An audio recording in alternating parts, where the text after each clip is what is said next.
Welcome back to When Harry Met Board Games, where we feed our people with relatable content and our victory condition is your satisfaction. I'm Harry, and today we have another playthrough and review. Today I'm going to be playing through and reviewing this game right here, Reincarnated. Full disclaimer, this is a paid playthrough and review. For more information on the game, check in the description box down below for details and a link. Now, Reincarnated here is a card-based game for 2 to 6 players, estimated game length of 15 to 30 minutes, and a recommended age of 13 and older. And this is basically what the game looks like set up. And as I mentioned, Reincarnated is a card-based game where players are building lifelines comprised of different types of beings or species in the efforts to accomplish hidden objectives and score the most points by the end of the game.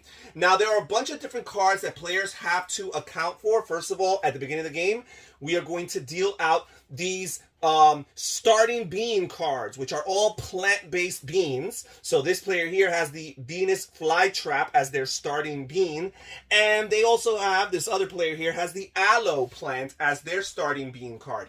And for the purposes of this video, I will be simulating a 2-player only game.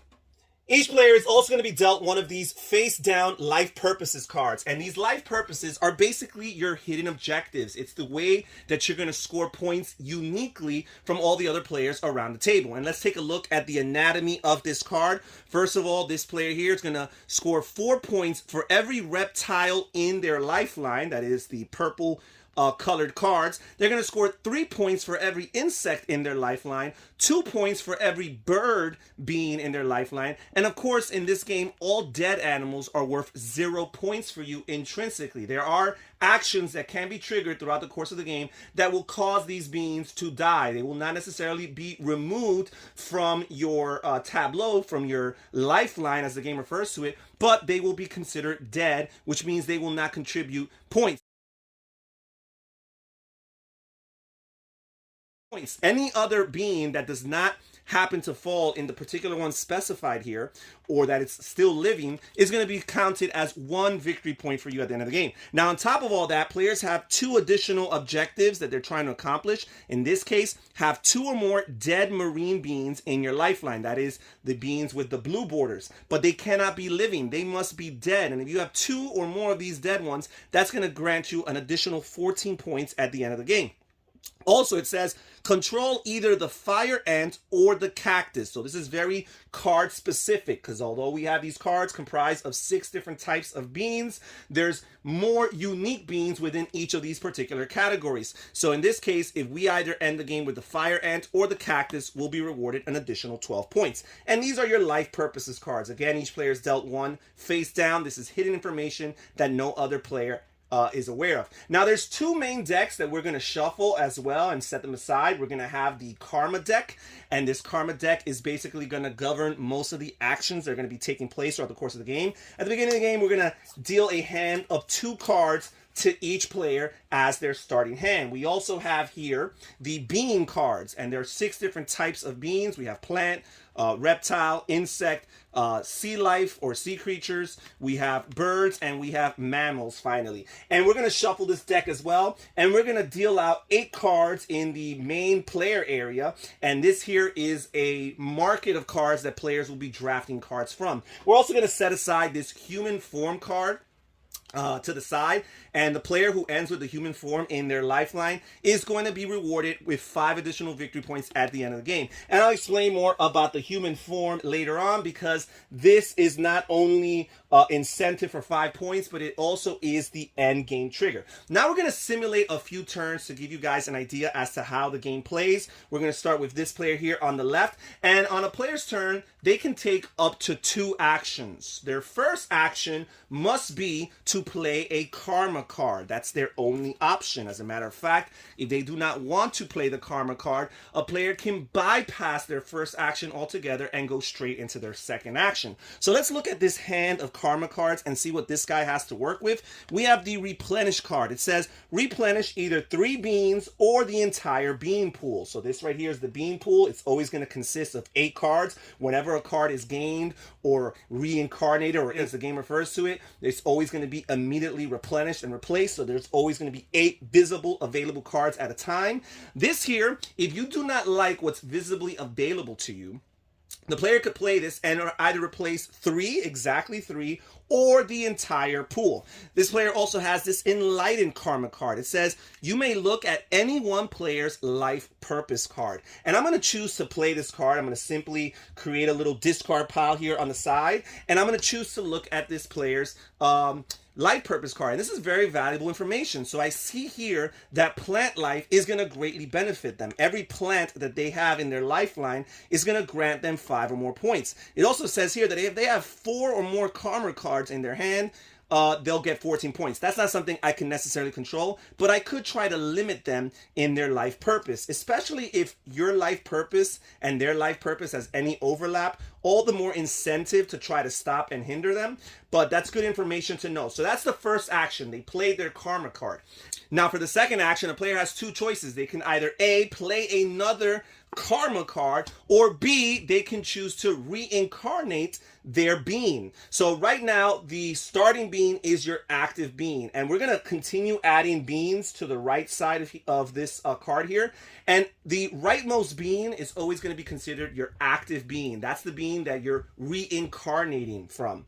So in this case, we could choose to play this card, or we can choose to reincarnate. As I mentioned, if you do not want to play any of your karma cards because you might want to save them for a more optimal time in the future, you could always bypass your first action and just go straight into your second action and reincarnate your card. Now, when reincarnating your active being, you have basically 3 options. You could always try to reincarnate them laterally. Just create another being of the same type. In this case, all the starting beings are plant life. You could draft another plant being and simply add it to the right. Now, there is no necessary reward from that. The game does not incentivize you to just build the same sequence of beings, not only from the bonus points here, but also from the fact that you're not going to gain more karma cards, because the karma cards are only gained through the reward of actually reincarnating based on these symbols here on the upper left hand corner. So there are 2 preferences for reincarnation as far as the Venus flytrap is concerned. If the Venus flytrap reincarnates in the bigger circle here, the bigger icon, which in this case is the insects, then they're going to be rewarded with 2 karma cards. Now, if they go for their secondary preference, which is the smaller icon here, in this case the gray or the mammals, then they're only going to get 1 reincarnate card. However, if they reincarnate with the same type of being, they're not going to be rewarded any type of karma cards. So in this case, we really want to try to get an insect, and there happens to be 2 insects here on the life pool here. So some of the things we might want to consider are the actions that these cards grant us, because as soon as you play a card, you trigger its action. Each of these cards have an action here on the bottom, and as soon as you add them to your lifeline, they are going to be immediately triggered. So one of the things you want to factor in are those actions. Another thing you want to factor in are the symbols on this card and what's available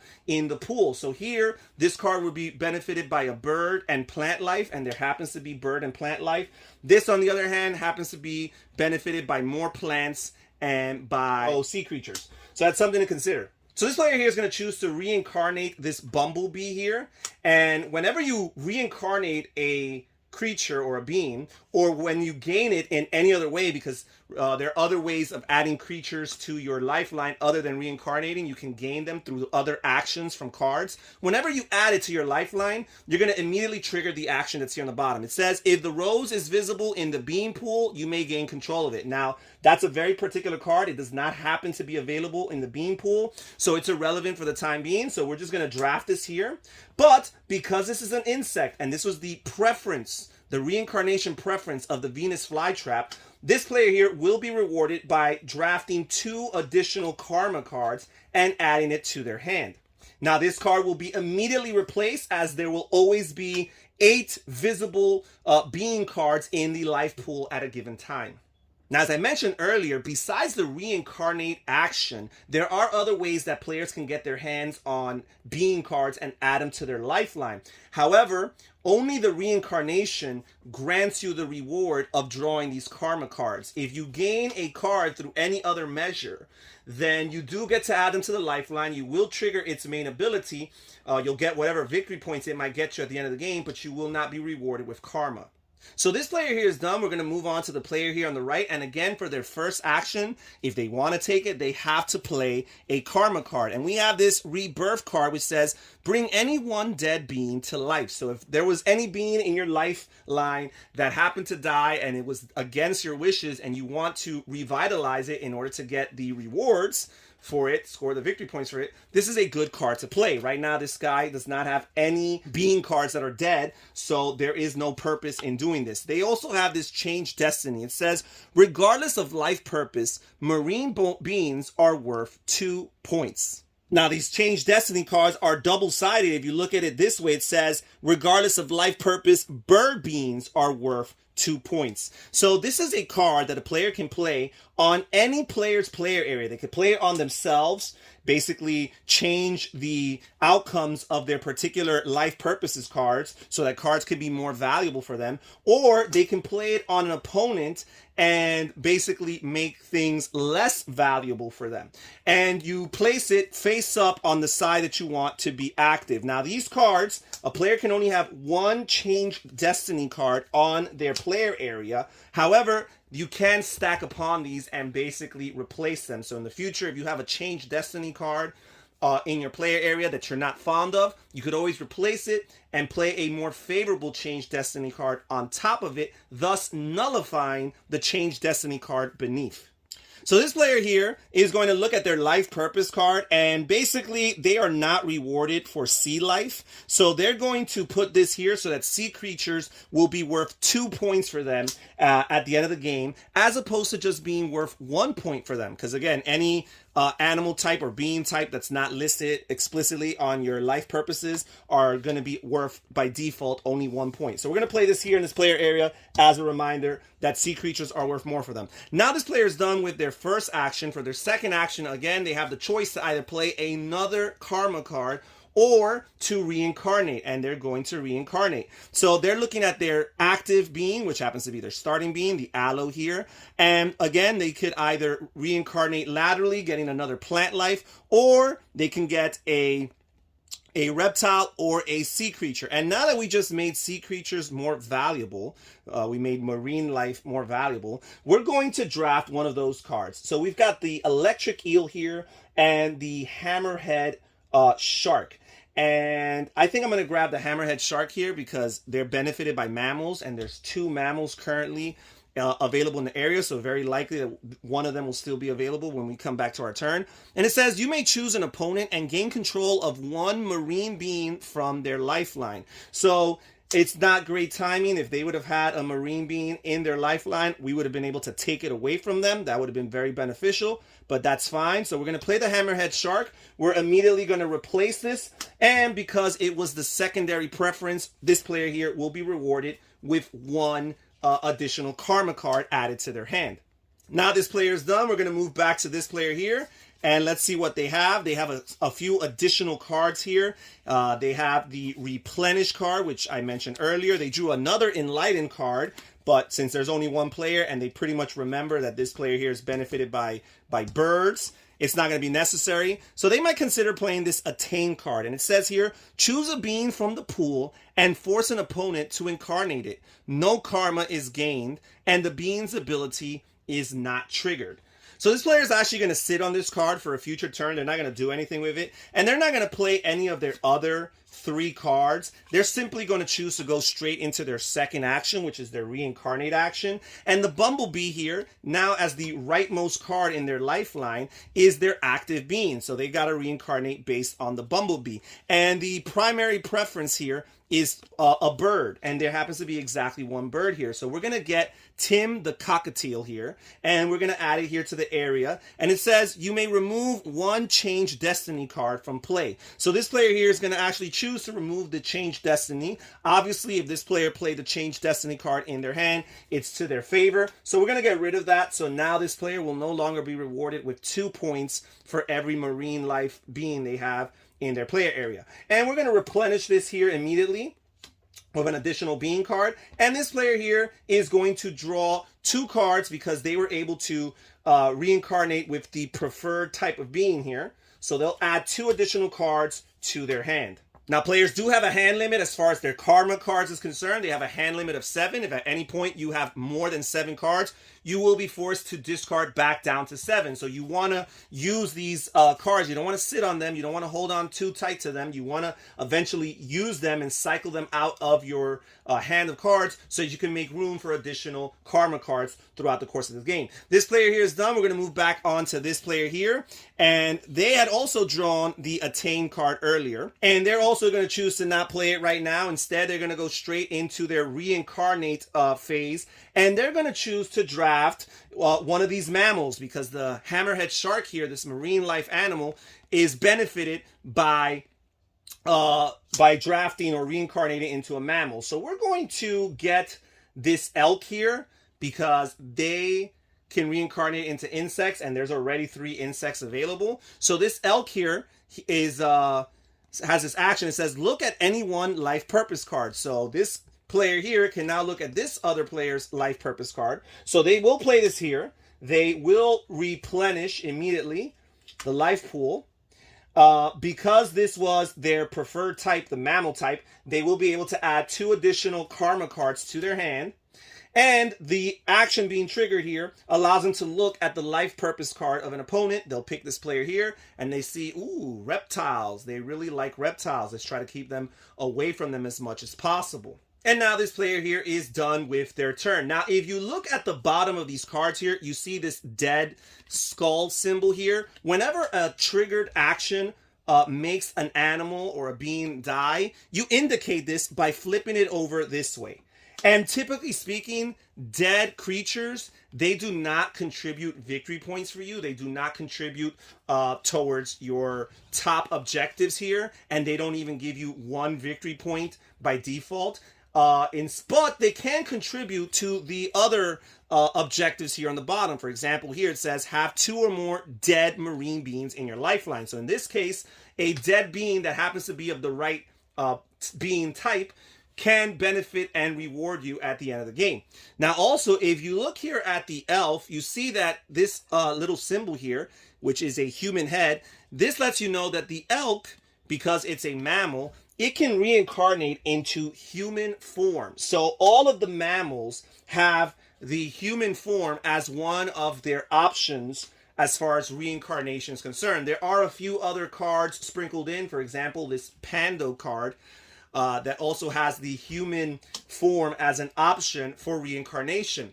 However, the game does not allow you to reincarnate into human form until you have at least 6 being cards in your lifeline, not counting your starting being. So until you have 6 beings, something like this, you do not have the option of reincarnating into the human form. But once you do have 6 beings, you can choose, as long as that final being has the human form as an option for reincarnation, you can choose to reincarnate the human form. However, triggering this will trigger the end of the game, because once a player has reincarnated into human form, every other player around the table has exactly 1 more turn to go. Now, the incentive here is that the human form does add 5 whole victory points to your total at the end of the game, but you need to know that when you're triggering that end of game action there, that it's to your benefit and to your convenience to end the game right then and right there.